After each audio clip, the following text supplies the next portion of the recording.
I've picked up a few more subscribers in the last few days. I'm not sure exactly why, but I thought I'd give you a little bit of a tour around the shop and show you what I'm hoping to be up to over the next year or so. I haven't been out here much because I've been having some health problems the last few years, and it's gotten worse. But anyway, this is a current project on the rotisserie. It's an Envoy Epic, which is a Canadian-only brand. Basically, it's exactly the same as the Vauxhall Viva, which is an English-made little subcompact. So this particular model is a 1968. When I was a lot younger, I had a 1970 GT version, which I reluctantly sold and wish I would have kept. But anyway, I'm transforming this one into a GT lookalike, but with modern drivetrain and that. So I've already hunted down super rare GT hood, GT badging, got the GT dash, and all the other stuff that I need to make it look like a GT from the outside anyway. But modern running gear is going to include some upgrades to the front suspension. I do have a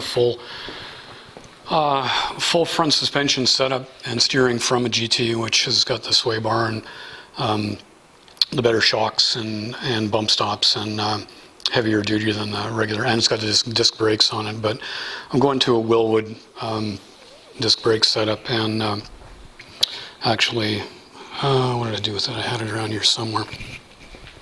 Oh, on the workbench. Chevette spindles, which are the same as Firo spindles, actually will work really well in this thing, so that's the plan for that.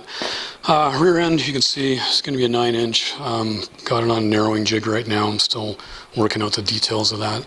The factory rear suspension in this thing is almost exactly Fox body, so I'm going to try and get away with still using a stock suspension rear setup in the thing, but I've got the thing kind of mini tubbed out for a 10-inch 26 by 10 tire, which is a tiny little tire for the stuff I'm used to, but in this particular car it looks pretty big. So started into the cutting and fitting of that.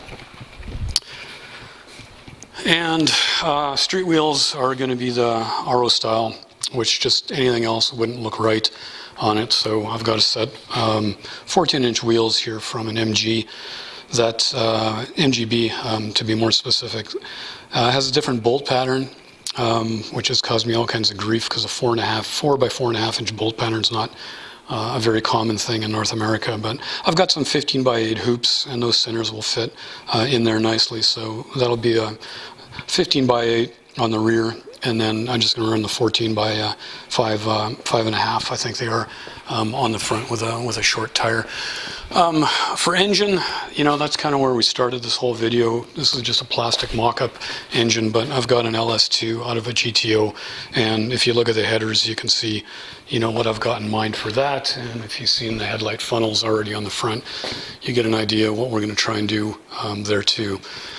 Everything I own is a stick car, so why should this one be any different? And I keep hemming and hawing about what transmission I want to put in the thing. I want to be able to drive this thing like pretty much every day anywhere. So I've got a 32 spline T56. That would be the optimum transmission for it, but it's big. It's going to require a lot of hacking to get in there, and it's heavy. And one of the advantages with this car is that it's super light to start with, so I want to keep it as light as possible.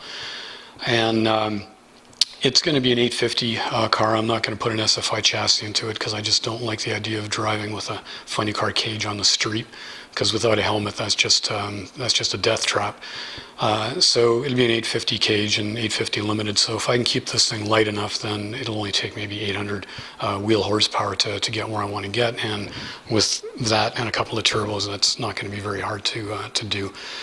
So anyway, that's kind of what's in the shop right now. And you know, if I ever feel up to it, you know, I'll start picking away at this thing again, and we'll see what comes out of it. Hopefully some more videos.